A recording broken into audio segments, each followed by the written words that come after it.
दोस्तों, आज के चक्रव्यूह में बेंगलुरु के विपक्ष एकता और मोदी जी के चेहरे की चर्चा होगी।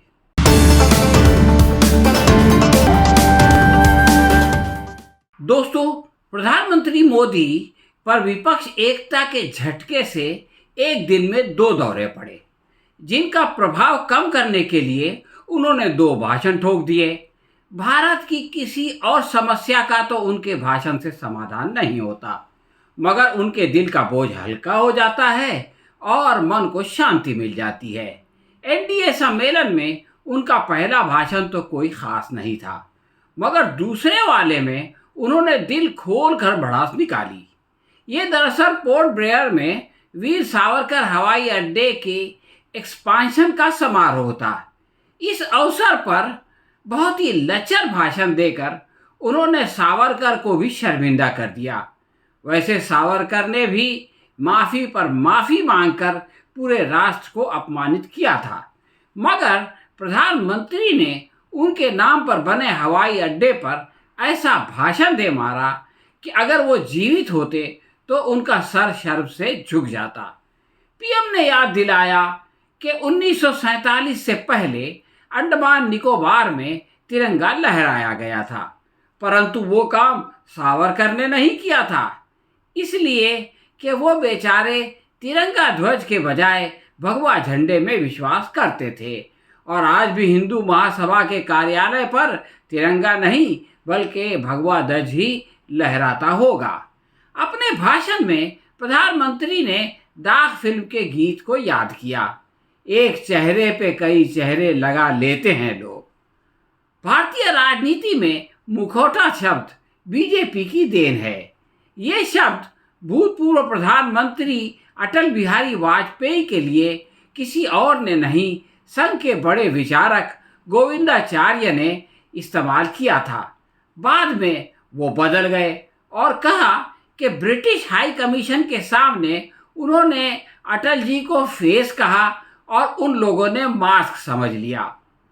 वो शिष्टमंडल अगर रूसी या चीनी होता तो समझा जा सकता था कि बेचारों को अंग्रेजी नहीं आती, लेकिन ब्रिटिश लोगों ने फेस को मास्क समझ लिया। ये बात तो संघियों के ही समझ में आ सकती है, इसलिए कि वो कुछ समझना ही नहीं चाहते। बहरहाल मोदी जी ने इस भाषण से अपने चेहरे पर पड़ा सभ्यता का मुखौटा निकालकर फेंक दिया और बेनकाब हो गए। वैसे साहिर लुधियानवी का वो गीत मोदी जी पर पूरी तरह फिट होता है। साहिर कहते हैं, जब भी जी चाहे नई दुनिया बसा लेते हैं लोग, एक चेहरे पे कई चेहरे लगा लेते हैं लोग। मोदी जी की धर्मपत्नी जसोदा बेन जब ये पंक्ति सुनती होंगी तो उनको लगता होगा कि उन्हीं को देखकर ये गीत लिखा गया है। व्यक्तिगत जीवन से निकलकर मोदी जी के सार्वजनिक जीवन पर भी गीत के अगले बोल थोड़े संशोधन के बाद फिट हो जाते हैं। साहिर कहता है, अब सियासत भी है क्या एक तिजारत के सिवा। साहिर तो कहता है कि अब मोहब्बत भी है क्या एक तिजारत के सिवा, लेकिन उसको थोड़ा सा बदल दें तो मोदी युग में वो इस तरह से होगा कि अब सियासत भी है क्या एक तिजारत के सिवा। हम ही नादां थे जो ओढ़ा था बीती यादों का कफन, वरना कुर्सी के लिए सब कुछ भुला देते हैं लोग। हम दो और हमारे दो की सरकार में सियासत केवल तिजारत मात्र बनकर रह गई है और कुर्सी के लिए सारे मतभेद भुलाकर 39 पक्षों वाली भानुमति के कुंभों को जोड़ा गया है। अजित पवार जैसे लोगों के साथ जब पीएम विपक्ष पर भ्रष्टाचार का आरोप लगाते हैं तो हंसी भी आती है और रोना भी आता है। राजेश खन्ना ही की एक फिल्म सच्चा झूठा भी थी। इसमें गीत था, दिल को देखो चेहरा न देखो, चेहरे ने लाखों को लूटा, दिल सच्चा और चेहरा झूठा। भारत की जनता अगर इस गीत का अर्थ समझ जाती तो मोदी जी के हंसते हुए नूरानी चेहरे के झांसे में नहीं आती, लेकिन अब लोगों ने उनकी मांग की बात सुनते सुनते दिल का हाल जान लिया है। वो अपने भाषण में पश्चिम बंगाल की हिंसा का उल्लेख तो करते हैं, परंतु मणिपुर से आंखें मूंद लेते हैं। यही भेदभाव उनके चेहरे पर चेहरा है।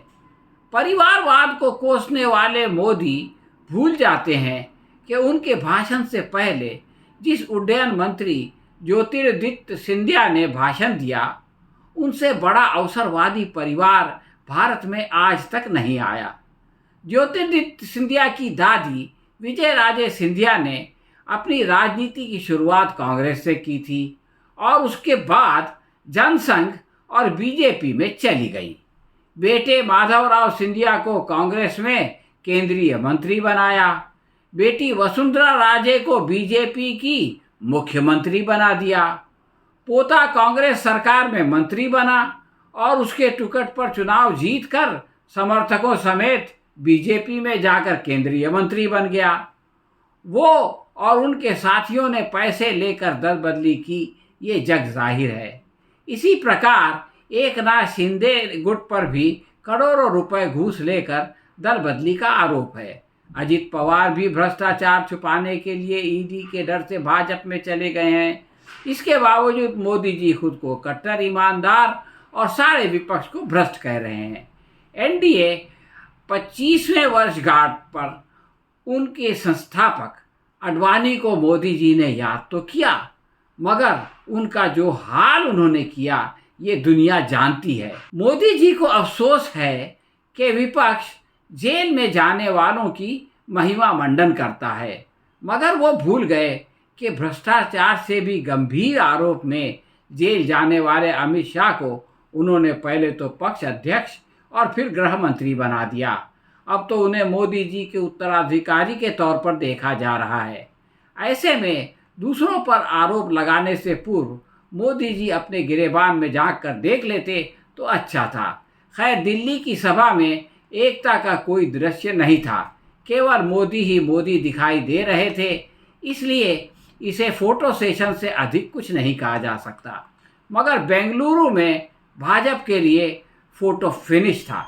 इस गठबंधन के नए नाम इंडिया ने मोदी जी के होश उड़ा दिए और आगे की कार्य प्रणाली से मोदी जी की कुर्सी हिलने लगी। इसलिए उनकी बहकी बहकी बातें करना स्वाभाविक है। इस आयु में अगर सत्ता की डोर ढीली होने लगे तो यही होता है।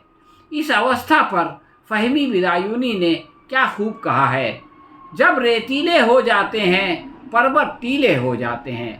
भाजपा का रेतीला पर्वत अब एक टीला बनकर रह गया है। फहमी आगे कहता है, तोड़े जाते हैं जो शीशे वो नोकीले हो जाते हैं।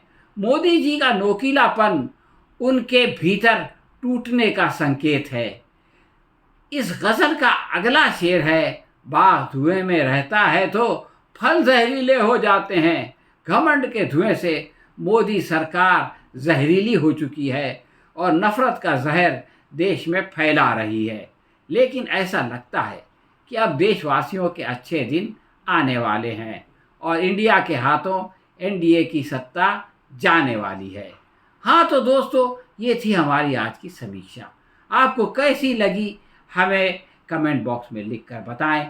अगर पसंद आई हो तो इसे अपने दोस्तों के साथ शेयर करें और लाइक करें। हम बहुत जल्द किसी नए विषय के साथ आपकी सेवा में फिर उपस्थित होंगे। तब तक के लिए आज्ञा दीजिए। धन्यवाद।